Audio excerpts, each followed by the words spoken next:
I love Sonic, and I have since I was a little kid. One of my first game consoles was a plug-and-play SEGA system that had Sonic 2 on it, and I remember playing that to death. In elementary school, I got a Nintendo Wii, which I'm sure you're aware of if you have watched any of these retro achievement videos, because I always find a way to mention it. But one Christmas, I got a couple of Sonic Wii games, Sonic and the Secret Rings and Sonic Unleashed. I remember popping in Sonic Unleashed first, and being enamored by everything about the game. I was probably its perfect target demographic. The game looked beautiful, the gameplay was challenging, and the cutscenes were very Pixar-esque, which was appealing to a young kid. But at this point, it's been over a decade since I've played Sonic Unleashed, and with a fan-made PC port having just come out for the Xbox 360 version of the game, I decided I wanted to replay the version I played through when I was growing up. And what better way to do that than with RetroAchievements? Not sponsored, by the way. If you don't know, RetroAchievements is a website that integrates with your favorite retro emulators and adds achievements to old games that never had them. There's also an awesome community aspect through forums and leaderboards. Essentially, if there's a game that you like that's on the GameCube/PS2 or before, it's on this website. It spices up and brings new life into old games that you might be getting bored of playing over and over. I think it's pretty obvious, but I'm tackling Sonic Unleashed this time around, which is an interesting case, because this game was released in 2008, during an era where achievements already existed. I'm gonna spare you from a detailed lecture here, but essentially there are two versions of this game. The next-gen console versions of this game, which at this point are going to be retro themselves, and then there's the other version which was released on the Wii and PlayStation 2. But since RetroAchievements doesn't have Wii support at this time, we have to play the PS2 version. But they're the same as what I played on the Wii as a kid. The way that I like to do this is to play through the game casually, beating it without really looking at the achievement set. And then I like to go back and collect any achievements I missed. And for this one, that was a huge mistake, by the way. I am telling you right now, if you want to play this set yourself, use a 100% walkthrough. It will make your life so much easier. But for this game, every achievement is completion based, and any quote-unquote challenge achievement you would have to do is already required by the game to get 100%. So without further ado, let's start up Sonic Unleashed. The game starts off with this beautiful pre-rendered cutscene that absolutely blew my mind as a kid. Other than the blatant compression going on here due to limitations of the PlayStation 2, it still looks great. I genuinely miss when Sonic had these grand opening cutscenes, like the one in this game or even the one in Sonic 06. That game is completely booty cheeks, but damn is it visually stunning in its pre-rendered cutscenes. But unlike Sonic 06, once we get into the regular in-engine cutscenes, they take a bit of a dip in quality, but they are still visually amazing for a 2008 game. So Werehog Sonic plummets to the ground with the 7 Chaos Emeralds drained of all their power. We meet Chip, our Navi-like companion for this game, who has lost his memory. We team up, and at dawn, Sonic turns back into his regular hedgehog self, and we start our journey. One thing about me is that I absolutely love when a video game stops me every 10 seconds to give me a tutorial on every basic motion a character has. And thankfully, we have an entire set of achievements where we're taught how to jump, drift, homing attack, boost, slide, and quick step. Each of these 6 10-second long levels are split up with loading screens where we get to stop and really absorb what we just learned. Are we done yet?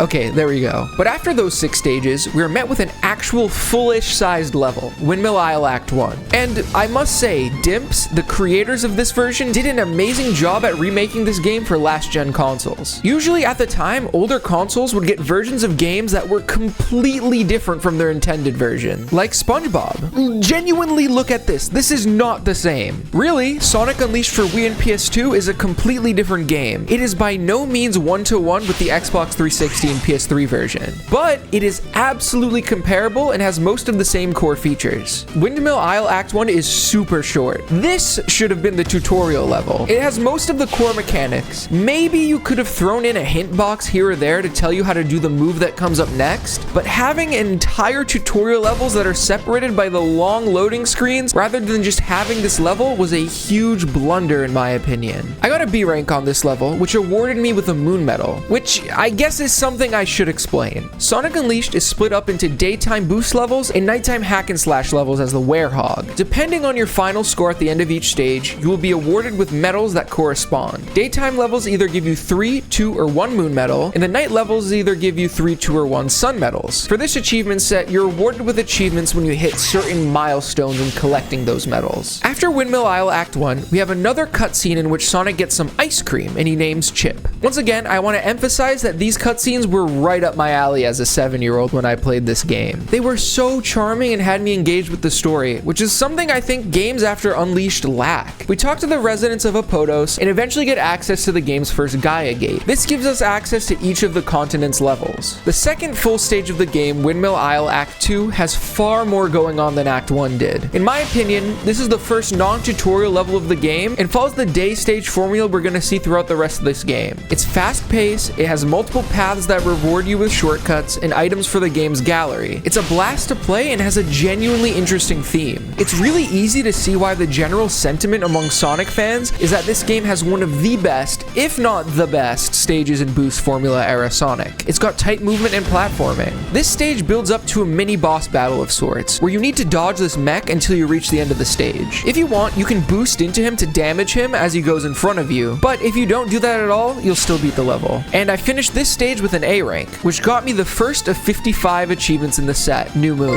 This was unlocked for collecting 9 total moon medals. Just as a tip, if you hear this sound, check the top left corner of the screen. You can see what the achievement I just collected is. During this stage, I collected a few secret items which unlock art, music, movies, or documents in the gallery. In order to master this set, I'll need to get all 216 of them, but we will definitely be getting back to that later. It's not gonna be fun. Once that is done, we get thrown right into a ring collection level. Alongside each stage's regular act, there are secret levels that have you completing some sort of special task. This one has us collecting 100 rings in a certain time frame, which I got through with no problem at all. Now, another cutscene plays where it turns night and we become a werehog again. As this happens, we go around town talking to people, and they tell us that there was a yellow fox that just came by who is presumably Tails. I think we should look for him. We get access to the Gaia Gate again, and we are blessed with another 5 tutorial levels for the moveset for the night stages. We learn how to jump and dash, then use our stretchy arms to do some platforming, learn how to fight, learn how to grab boxes, and then learn how to fight again, but this time it teaches you how to press the triangle button. But then we get right into the first night stage, Moonlit Town. As I mentioned with the first day stage, this really should have been the tutorial level. I mean, look, we get indicators on what to press anyway, so what was the point of the tutorial?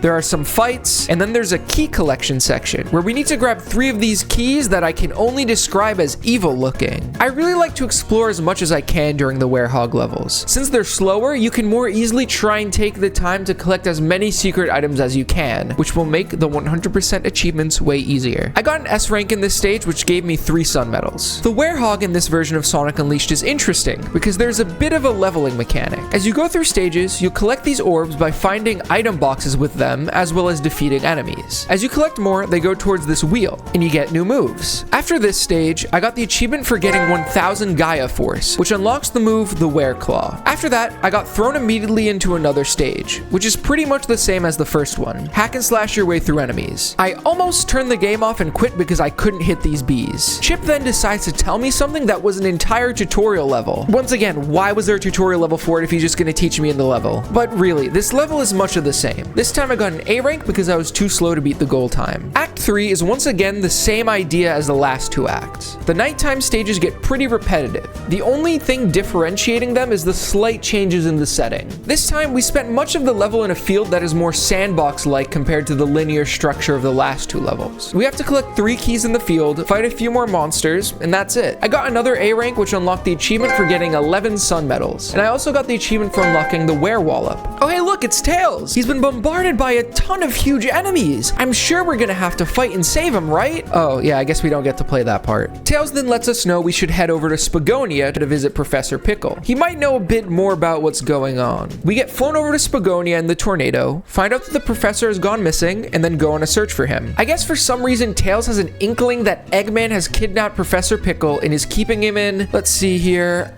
a mysterious hole in Mazuri. Yeah, that checks out. So we embark on a journey to Mazuri, and when we get there, we find out everyone's sleeping because it's nighttime. And oh, would you look at that? Chip found the mysterious hole, and in the mysterious hole, Professor Pickle's there. It seems like he's not very concerned with his situation and is too busy complaining about his sandwich. We save him, go back to the lab, and he tells us some lore about the game. The planet is broken apart. We need to save the world from Dark Gaia, and to save the world, we need to restore the Chaos Emeralds by going to all the Gaia temples. So by now, it's been a little little while since we've played anything at all. And once we get back to Mazuri, we see a cutscene where Eggman is trying to get to the Gaia Temple. We show up to save the day and get to play the first boss fight of the game, but not before having to talk to everyone again, because this game loves not letting us play. Eventually we get the tablet, which lets us actually get into the boss fight from the Gaia Gate. Something that is pretty underwhelming about this version of Unleashed is that all of the Mazuri stages are scrapped. In the Xbox 360 and PS3 version, Mazuri has full day and night stages, but in this game there is only the boss fight. It also completely omits an entire section of the game, Empire City. It has no village, no stages, nothing, never mentioned. Wow, I'm really doing a lot of complaining. Maybe we should lighten things up a bit. The boss fight itself is a pretty cool spectacle. Its name is Egg Beetle, which we fight by charging into it when it opens itself up for attack. Eventually, there is a side-scrolling section where you get missiles shot at you. I got stuck in this section for a little bit because I didn't realize that when he opens himself up for attack here, for some reason you can't boost into him, and you need to homing attack instead. Because of that, I only got a C rank on the level, but I still got an achievement for defeating the boss. For that, we're able to restore one of the emeralds in the first continent of the game. And so we get back to Spagonia, where Amy mistakes Werehog Sonic for normal Sonic. And then she's like, "You're not Sonic," even though he is. And he says nothing, and then she runs off. He could have said, "Hey Amy, it's me." But instead he decides it's best to just embarrass her. Professor Pickles suggests we head over to Holoska next. But for now, I decided to stay in Spagonia and play the levels here. Unfortunately, we have to play through some night stages before we get to play any day stages. So I've played for like half an hour plus or so now without playing an actual day stage. And that's not counting the boss fight because that's not a traditional level. As I mentioned, there isn't much variety in these night stages. It is a super repetitive formula. That's not to say I don't enjoy it though. I like learning the combos, exploring for secrets, and trying to beat each fight as fast as possible. It just doesn't really make for a compelling YouTube video if I were to talk about each portion of the stage. So I'll only really say something if there's a notable part, which I feel like this stage doesn't have until the ending rooftop portion. The interesting part about this is how when you fall off the roof, you're brought into the alleyways that can hold some secret items. And in order to get S rank in this level, you need to get through here efficiently, which I did not. And then you can run past the goal down to this extra back alley section, which has an item. I only got an A rank here because I was very slow. Act 2 is essentially just fight after fight, and really only has one platforming section that has you swinging atop the stage. This part is pretty fun, but it's such a small portion of the level compared to all of the fights. Except I'm straight butt at the game, so I ended up failing the platforming a few times, and it took way longer than it should have. I got an A rank here, as well as the achievement for grabbing 25 of the 216 secret items. Which, sure, I guess that warrants an achievement. Oh, and hey look, another achievement for unlocking the beatdown skill. Act 3 is a super memorable level for me. For some reason, this is one of the stages I vividly remember as a kid. I couldn't tell you why, because it's pretty easy, but the theme of being, I think, an aqueduct is very cool. And collecting the keys ends up being pretty unique because you sort of need to backtrack towards the beginning of the level on the top portion of the stage to collect them. Once that's done with, there's one last fight and it's straight to the goal. I got an S rank here. After I completed Night Act 3, there was nothing left in Spagonia for me to do. So I finally took Pickles' suggestion and made my way over to Holoska, which is an Arctic themed level. Talking to the people of the town, you find out that the father of the family that lives here is a little baby and doesn't want to check out the Gaia Gate. So we get the Sun Tablet and get access to the shrine, which finally has some day stages for us to play. Oh wait, first we have a tutorial level. This one teaches us how to stomp.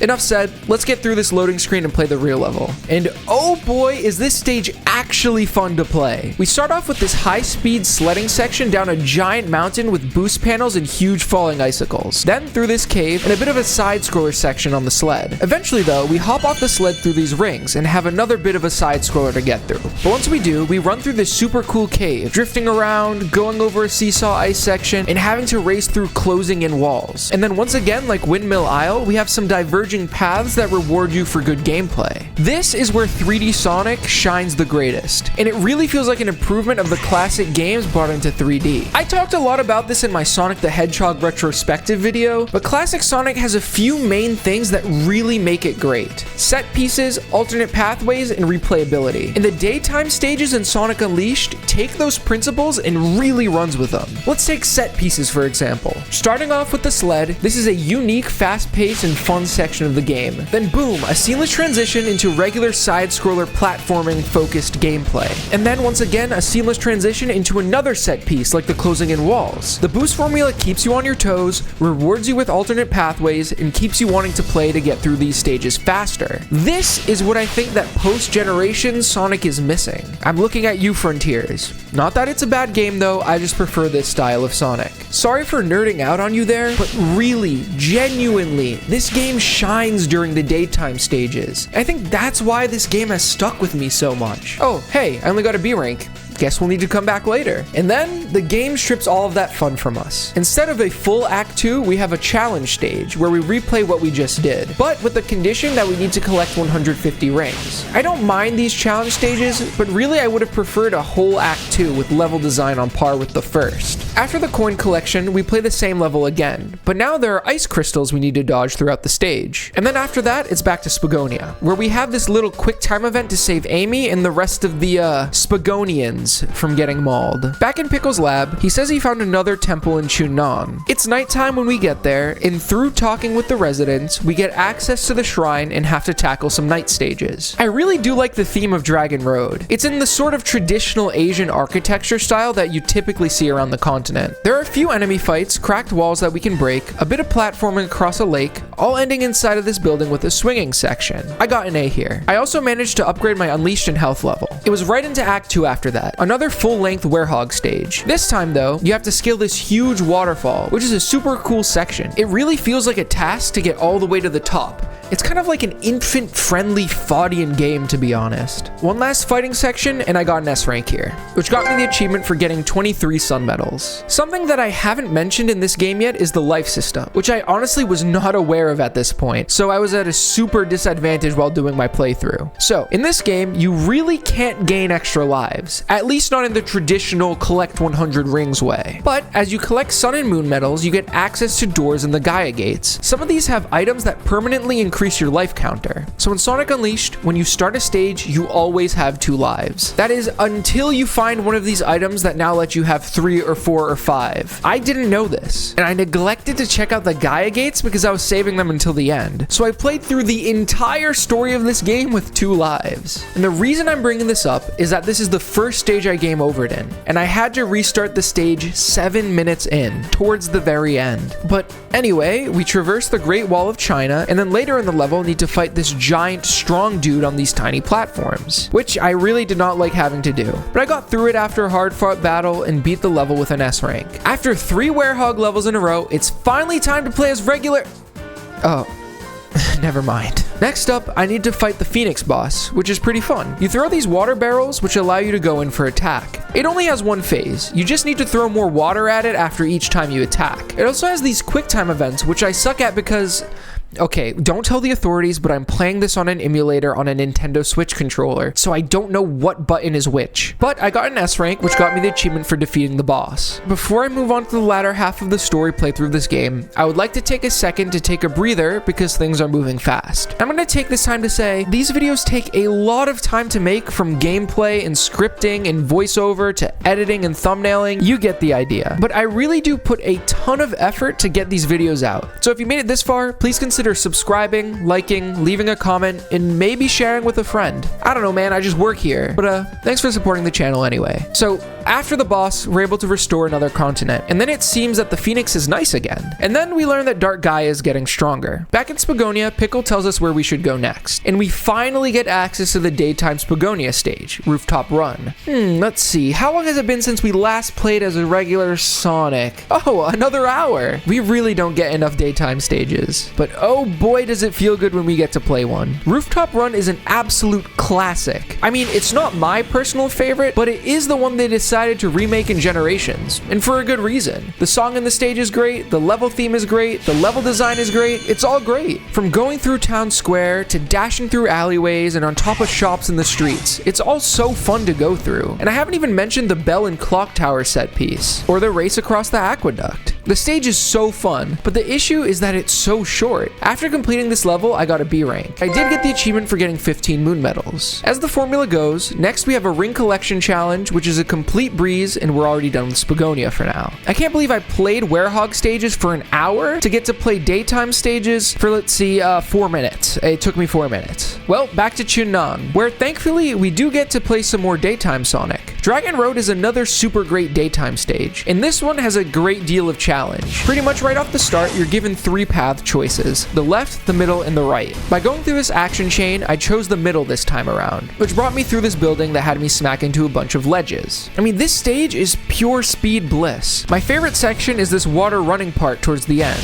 It's just super fun to play a Sonic in this way, and it really gives a great sense of speed. I got an A here. A coin collection stage and a no pot breaking challenge later, which by the way, these are still part of the main levels. I went back to Spagonia to take on its boss, the Egg Devil Ray, which is decently similar to the Egg Beetle. Dodges attacks, then go in for hits yourself when he opens up. This one I completed and got the achievement. Quickly enough though to get an S rank. Then checked back in on Pickle, who told us to go back to Holoska to take on the nighttime stages. There's nothing we haven't seen here. A simple go to the goal mission. It was also fairly short. I got an S rank. Cool Edge Act 2 was a bit more interesting than the last. I think I prefer the levels that focus more on the platforming aspect of the Werehog variant rather than only hack and slash. In this stage, it has a decent balance of that. There's this climbing section towards the middle that has some hard platforming to get this item. And then you climb up here to get to the top and scale back down across these platforms above water. It was super nerve-wracking. Act 3 is once again platforming and puzzle based, but when I say puzzle, it's more like find the not very hidden switch and open the door. I love this key section that has you climbing on the top of this underground temple area. It's a very cool theme. I had this super cool fight with 2 giant club monsters that I used the unleashed ability to take out, making it easier, and I got an S on this level. After finishing off the night stages in Holoska, we get the planet tablet for the area, which gives us access to the boss stage, which is this ice monster. Initially, there's a giant force field around the dragon dude, and you need to hit these what I think are power banks to take it out. Once you do, you can get into the ring with him and do some damage. You can use these ice canisters to freeze the boss and then hit them to do massive damage. And then you do it all over again with a few minor changes in each phase. I took the boss out in about 4 minutes, giving me the achievement and S rank here. With the 4th continent restored, Professor Pickle told me to check out Shamar. But before we go there, we found out Eggman is getting quickly closer to powering up Dark Gaia. Thankfully, Pickle moves his lab over to Shamar in order to make traveling back and forth faster. Although I don't really understand that because it takes just as much time to hover over to Spagonia and go to Pickle's lab as it does to hover over to Shamar, but whatever. After talking around for a bit, we get to unlock the Gaia Gate here and get to play Shamar's daytime stage, Arid Sands. Going through, I tried my best to take the upper paths through the level,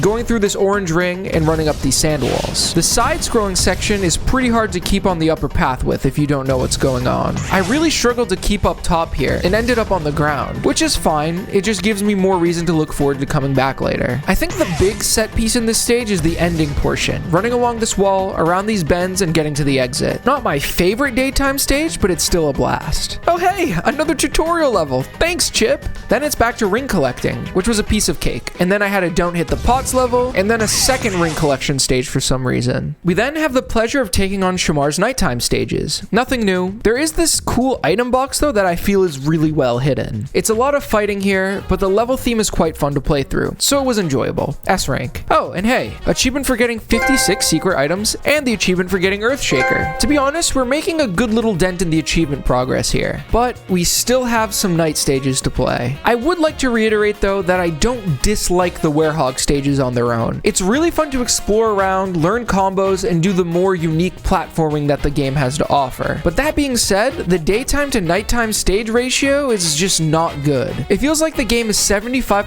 Werehog and 25% regular Sonic. This makes it so that I always feel like I'm playing Werehog stages and looking forward to daytime stages. And then when they finally do give me a daytime stage, it's too short. I mean, let's put it this way. Apart from Windmill Isle, each world only has one daytime stage that lasts maximum 5 minutes at an average pace. And then each world has 3 to 4 full Werehog stages that are on average 7 to 9 minutes minutes in length. So I feel like there's an overabundance of werehog. But in the last 3 stages here, I got S ranks in all of them, which gave me the achievements for 43 sun medals, and S ranks in all Shamar Night stages, which is an achievement category we haven't come across yet. Basically, you need to get all S ranks in each section of the game, split up by day and night to get achievements. There, that's a clear and concise explanation for you. Next destination, Adabat. This stage is a village built on stilts above water. The people of the village give us access to the Gaia temple, and then the night stages here, which are some of my least favorite in the game. The first stage is completely fine overall. It's quick with a few fighting sections, some fun platforming with these moving platforms, poles, and monster dudes. And it ends up being a shorter one, only taking me 5 minutes for an A rank. But the second stage, oh my god, do I hate this one. This one is called Restless Coastside, but I genuinely feel like it is the worst level in the game. That might just be my opinion, and no hate to you if you personally like it, but I just can't stand waiting on these platforms to go around. And if you don't know what you're doing, you're gonna have to go around a few times. If you're like me, you'll end up losing a few lives and getting a game over and doing it all over again. I don't know if it's just me, but the way you get these hanging monster guys to spawn is super obscure and took me a while to figure out how to progress. I did not like this stage, and I got an A rank. Act 3 though isn't so bad. I liked going across this giant treetop. It was one of the more interestingly themed nighttime stages. The platforming was fun, and I also found this item by accident when I thought I was gonna die. This stage serves as a great challenge and gets a thumbs up from me. Well, until I got a game over at the very end and I had to do it again. This was an S rank, which got me the achievement for 55 sun medals. Oh, and wouldn't you know it, Adabat also has 4 nighttime stages, although this one is more platforming based, where we need to shimmy across these walls with spikes on them. I do like the floating island theme this one has going on. It sort of reminds me of a new take on Sky Sanctuary from Sonic 3. This stage concludes with a fight against these wizards on falling platforms. I had no lives left, so I was trying to be super careful, but I died and had to start over again, which got me frustrated. To be honest though, it's completely my fault for not realizing how to get a higher life count, S rank. Now we had to backtrack to Shamar, which had a boss fight for us. This one is called Dark Guardian, and it's the most Souls-like boss of the bunch. It really does remind me of something you would find in a Dark Souls game, with its huge scale and the way it attacks. But unlike Souls games, this boss was easy, and I took it out on my first try with 0 issue at all, getting the achievement for that. Immediately after, we get to finally tackle another day stage in Adabat, which was one of my favorite daytime levels. Once again, I feel like the stage takes from older Sonic games regarding its theme. Games like Sonic Adventure, Sonic 06, and Sonic Heroes all had beach-themed levels, and this one fits right in with the good ones. Speeding your way on top of water, through a side-scrolling jungle section, and then across boardwalks reminiscent of Sonic Adventure once again. I guess Sonic really loves the beach, even though he hates water. A rank. Then a ring collection stage and time attack later, we got enough moon medals for another achievement. We had one more quick ring stage, and then it was on to the boss of Adabat, Egglancer. I didn't realize this prior, but the Eggman boss stages are very similar. Dodge attacks, then hit him yourself when he opens up his pincers. Honestly, it's very easy, but I do like the part where the boulders fall on you and you need to dodge them. S rank and achievement. This was the final temple of the game, and after completing it, Chip gets sucked through a portal where he realizes that he is the light Gaia, and he regains all of his memories. Chip tells us that he's been asleep for millions of years. This ends up being a really sweet moment. Our next and final destination of the game is Eggmanland, which has a great daytime act. It really is a culmination of everything you've learned across your journey. Super tight movement, precise platforming, tons of different set pieces, a mini boss battle, more precise platforming, and a little fun rocket section. The final area of this level proves to be really hard. I needed to slow down quite a bit in order to get through without dying. I managed to lose a ton of lives here, getting stuck on this stage for a significant amount of time. But unlike the werehog stages, I was looking forward to blasting through slightly better each time. I ended up getting an A. Then naturally, we had a coin collection stage. It has a lenient timer, so I was able to slow down and get this one done pretty easily. And finally, a time attack, which once again had a decently lenient timer. It was now time to take on the final full werehog acts of the game. Funnily enough, I think this is when I realized how to do my favorite move of the game. This banging one. The first act here is a beat 'em up as we venture lower and lower into Eggmanland. Act 2 actually has some interesting design where you need to go across these conveyors while you fight, and you get through a few little puzzles, but I got a nice S rank here. Act 3 is definitely more platforming based and my favorite of these 3 levels. You need to be careful to make precise jumps all around. S rank. Oh wait, there's a fourth Werehog stage here. Yeah, this one's the same as the rest. I'm really starting to get tired of explaining them. This one actually made me rage quit when I died. This is me ending the video. But when I came back to play again, I got an S rank. Oh, and by the way, I lied again. There are 5, count them, 5 Werehog stages in Eggmanland. I will say, I do like the theme of getting deeper and deeper down into the core of Eggmanland as the stages move forward. It really does add to the atmosphere of the game, and I really do enjoy that aspect of it. And after a huge multi-wave battle at the end of this one, I got an S rank, which gave me a few achievements. 75 sun medals, then S rank in all Eggmanland night stages, which is nice because we won't need to grind for S ranks here later. And then I also got a fully upgraded Werehog. Getting to the core of Eggmanland has us power up the final Chaos Emerald and restore the final section of the planet. It seems like things are all happy and that everything is great and we're done. But things couldn't be so simple, could they? Eggman comes in and we need to fight the Egg Dragoon. And this is a pretty fun boss fight. I found that if you're quick, you can pretty easily get in cheap shots and bring down Egg Dragoon's health pretty efficiently. After a few cycles, I got the achievement for beating the boss and I also got an S rank. After this happens, we are met with a really nicely rendered cutscene similar to the opening, where Dark Gaia awakens fully. And let me say, the Werehog model here looks so good. Using the power of the 7 emeralds, Chip is able to put together a mech with the temples that is capable of fighting Dark Gaia. This is the first of the 3 phases of the final fight. It's a huge kaiju-like fight, where we need to dodge punches and then dish them back ourselves. There's a pretty good window when Dark Gaia punches for you to get one in as well. After phase 1, Sonic goes in to attack himself. There's a short little stage to go through, which has you do a quick time event at the end, which, as I mentioned beforehand, I'm completely garbage at because of my controller. So I ended up dying here a lot.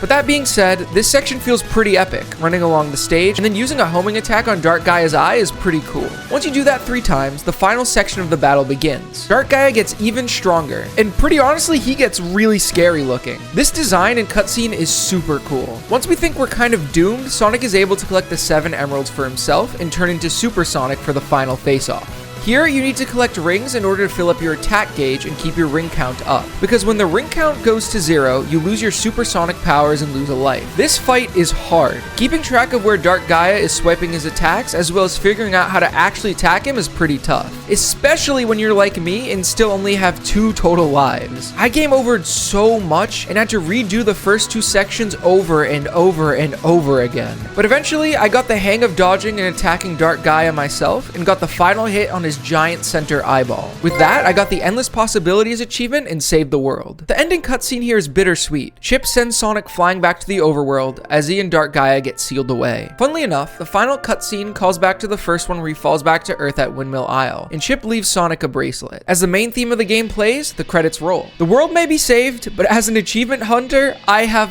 barely scratched the surface of what this set has for us. So let's talk about that real quick. We have 3 main sets of achievements left to tackle before we're able to master the game. First, we have the S rank achievements, which has us getting S ranks in every main act of the game. This means every non-special stage. So for example, Windmill Isle Act 1, Day and Night. This will help us greatly with our second achievement category, which is getting all of the Sun and Moon medals in the game. Now, by getting S rank in every single stage, we won't unlock this, but it will allow us to get into special doors in each Gaia temple to unlock more levels. And that will help us with our final achievement, which is to collect every single secret item in the game, which is going to be weirdly convoluted, and I really regret the way I tackled those. But we'll talk about that as we start getting more of them. These are all of the S rank achievements I need to get. Apotos Day, Apotos Night, Spagonia Day, Spagonia Night, Holoska Day, Holoska Night, Shamar Day, all bosses, Adabat Day, Adabat Night, Chun-nan Day, Chun-nan Night, Eggmanland Day, and that'll get us the achievement for all S ranks. So we have 14 achievements coming up that are pretty simple in concept. We're just going to need to do these stages a few times over in order to get down some of the routes I want to take. So I'm just going to show off the path I took on the attempt I got S rank on, and I think that's going to be the best way to get through this section of the video. I'm also going to check out the new levels that have been unlocked during this section, which are just special stages like ring collections. Starting off with Apotos Act 1, it was honestly super straightforward. The level itself doesn't have much going on or really any alternate paths to take. I ended up skipping this action chain in order to save some more time and hit these panels and boosted to the end. Apotos Act 2 is where it gets a bit more interesting. At the start, I made sure to keep to the right. Once I got to the side-scrolling section, I smoothly slid my way under these slits here and got the quick time event. Otherwise, it was a straightforward shot to the end where I got the S rank and achievement. After that, I had a couple of special stages in Apotos Day. The first was getting through the mini-boss fight with no damage and then a time attack. Then I could do the night stages for Apotos. I had already gotten S rank in Act 1, but for Act 2 and 3, I just had to beat the stages a bit faster. No problems here. Now that the S rank achievements were done, Apotos Night had some special stages. These ones really just had to do with trying out some of my abilities. The first one was for Beatdown, the second one was for Wereclaw, which also got me the achievement for 80 Sun Medals, the third one was for the Werewallop, the fourth one was for Earthshaker, the fifth was using Unleashed mode, and for the last one, I needed to get a combo of 5 or higher. Next up was Spagonia Day, and this one I got on my first try. At the very start, I took this right pathway into the boost panels, and then veered left to go through the alleyway. It was pretty straight on for a while, but I made sure to boost as much as I could, and I was doing okay throughout the run. I finished the stage with 2:44 on the clock and got the S rank. Spagonia, of course, had a few special stages for us. The first one teaches us how to wall jump, and for the second one, I had to make it to the goal without being hit. This one got me an achievement for Moon Medals. The S ranks for Spagonia Night had the same problem as the Apotos stages. I needed to beat them faster. S rank acquired, and S rank acquired. Here I got the achievement for the night stages, and then the achievement for 86 Sun Medals. Spagonia Night only has one more special mission to do, which was a no breaking challenge. This one was very, very easy. In Holoska Day, I only got a B, so I had a lot of improving to do. A key to this one was really just not bumping into anything and having clean movement. In my experience, this level's time goal is way tighter than some of the other ones I've done. Starting off with the sled section, I made sure to hit all of the boost panels, getting as many rings as possible and boosting as much as I could. Really, having great movement is all I needed here. With a really fast middle section, I was able to afford a couple of bumps here and there to finish the stage at 3:09 for the achievement. Holoska Day had a time attack for me, which was simple considering I just speedran the stage. I only had to replay through Holoska Night 2 for S ranks. Really nothing to talk about here, to be honest. In Shamar, the only thing I had to do was get S rank in the day stage. Here, take a look at the gameplay. Going back to Mazuri, I needed to get an S rank in the boss fight, which I honestly don't know how I didn't do the first time, because it was insanely easy. For doing this, I got the S rank achievement for all bosses and then the 52 Moon Medal achievement. Adabat Day was easy, especially after I accidentally went on this shortcut. This is a super straightforward level, so I got it on my first try. I tackled the night stages Act 1 and 2. 2, if you remember, is my least favorite level, and I hate it and want it out of the game. But I guess for beating it with an S rank, I got the achievement for 90 Sun and the S rank achievement. Chun-nan Daytime ended up being really hard for some reason. I kept dying at the start of the level. Once I got past that part unscathed, it wasn't very bad at all. I had a no damage special stage here. This one is interesting though, because it actually isn't a part of the main stage at all. It ends up being a really cool level, as you can see here. This stage got me the Master Collector achievement, which was for 101 secret items. Chun-nan Act 1 Night was next. I mean, all of these stages we've touched upon, and there's nothing really to talk about here, so yay, we did it! But the final S rank achievement proved to be the absolute hardest of all. All I had left was Eggmanland Day, and oh boy did this one take me a long time. As we already know, the stage itself is really hard, and the time restraint adds another level of difficulty. I want you to know though, this one took me an hour and a half total to get. Starting off the level, I needed to make sure to get most of these rings here and drift through these ones to get enough boost to fill up the gauge. I boosted across this tilting platform and then across this thin platform straight into a drift and action chain.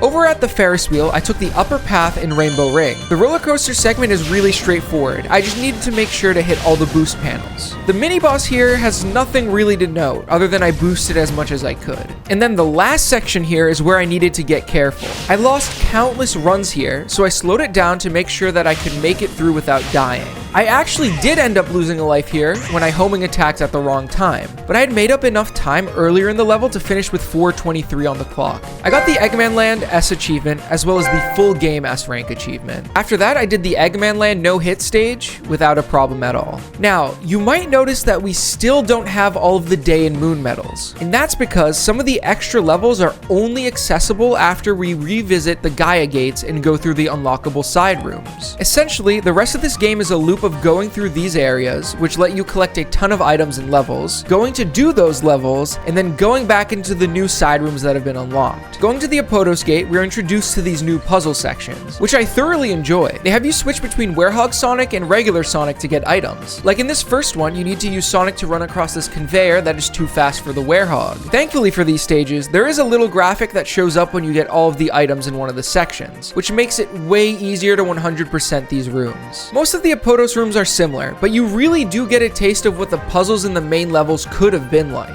It kind of reminds me of the shines you play through in Zelda Breath of the Wild. And after this part, all 3 of the Apotos rooms were finished. In Spagonia, only 2 of them were unlocked for me, so I checked out the challenge that those 2 rooms had. This second area has an interesting puzzle where I had to move these boxes around in order to not switch to regular Sonic form. The Mazuri Temple, I was able to do 2 of the 3 rooms. Chun-nan had 2 of its 4 rooms unlocked, Holoska had 2 of 3, Adabat had none of them unlocked, and then Shamar had 2 of the 4 unlocked. One of them was annoying and I died so many times. It took me so much longer than it should have and it made me mad. Since I went in and did all of these puzzle rooms, I had unlocked a whole bunch of extra levels. All of these are similar to the extra stages we've already seen. Are you starting to get tired of this gameplay loop? Oh, you're watching the video and you feel like the gameplay loop is tedious. Well, that feeling is just a fraction of what I'm feeling at this point. But let's just get through this. Apotos had a ring gathering stage. Spagonia added a time attack, which got me the achievement for 60 moon medals. And then for night, there's a find the hidden key stage, which is actually a new one. In this one, you need to collect 5 hidden silver rings to get to the end. It's not much, but it is variety, although it takes place somewhere that we've already been. Chun-nan time attack was just playing through the normal stage again. The night stages had 2, getting through the level with very little health, and then a battle royale, which was just a stage with 30 monsters to fight. Holoska had a time attack and ring gathering in the day, and then a battle royale and a no break challenge for night. Adabat had a time attack, and Shamar had ring gathering and a treasure finding challenge. Once I was done with that, I had gotten a few more medals, so some of the special rooms opened up again. Chun-nan had 1 room for me to go through. Adabat had 1 room as well, same with Holoska. Now the loop is getting shorter and shorter. Now we have to go back to Chun-nan for a ring gathering, which was interesting because this one was a completely new stage, which makes me ask the question, why aren't all of these challenges in some sort of new stage? It would have made this game way more fun to grind through.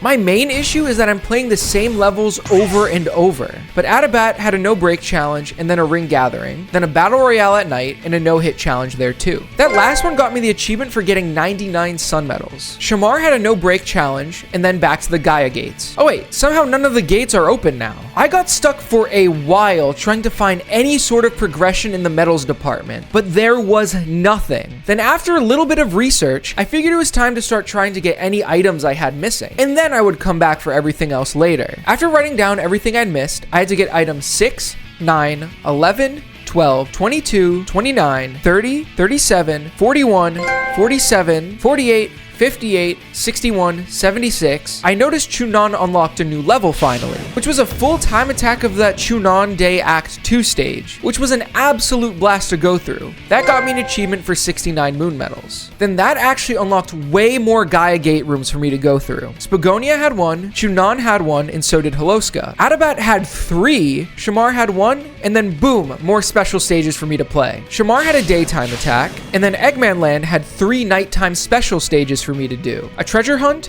a reach the goal with low health, and then the final battle royale stage, which honestly is worth talking about for a second. This stage is sort of a huge final battle where you need to take out 100 monsters over the course of 2 huge fights. You have to take on giant mini boss monsters, sometimes multiple at once. This is a great final Werehog challenge, and with this one complete, I've finally gotten all of the sun medals in the entire game. When I was done with that, I went back through to get all of the items I could get left. The issue with this though is that I was unable to find a good tutorial video that shows you how to collect every item in the game. So I had to use this text post from 2008 that gives me hints. And when the hints didn't help, I had to go through all of this guy's videos to try and find the right ones. So shout out to him in the text post, dude. I got items 78, 81, 82, 158, 83, 86, 87, 91. Oh hey, I'm in a Mazuri gate puzzle. Then I got soundtrack 10, 22, 35, 37, 38, 43, 45, and then secret movie 1, 6, 9, 18, and 21.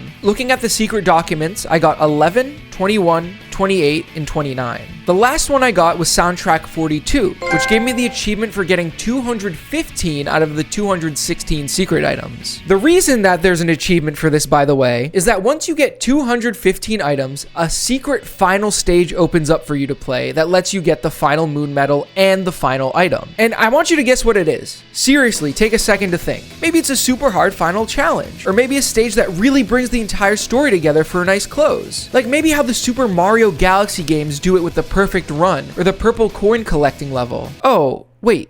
This game's secret stage is just a no-hit challenge in Adabat? Are you kidding me? After all I've been through, I am given an uninteresting stage as a reward. This genuinely makes no sense. Like, for real. This level could have been accessible any time in the game, but instead it's hidden behind getting 215 of the 216 items. And maybe you're thinking, surely after you beat this level, something unlocks. Nope. That's it. That's the end of the game. Well, I guess we mastered Sonic Unleashed with retro achievements. That ending is completely underwhelming. So if I'm being honest, if you're thinking of playing through this gamer set, I wouldn't bother going all the way. Just play through the normal stages. You'll probably have the most fun going through it like that. But hey, thanks for watching all the way through. And if you did, once again, consider dropping a sub, like, comment, etc. I'm also gonna plug my Twitch here. Go and follow me over there. I'm thinking of going live to do shorter achievement sets that wouldn't be able to be full videos on their own. I guess I'll see you all in the next Retro Achievements video. Ta-ta now.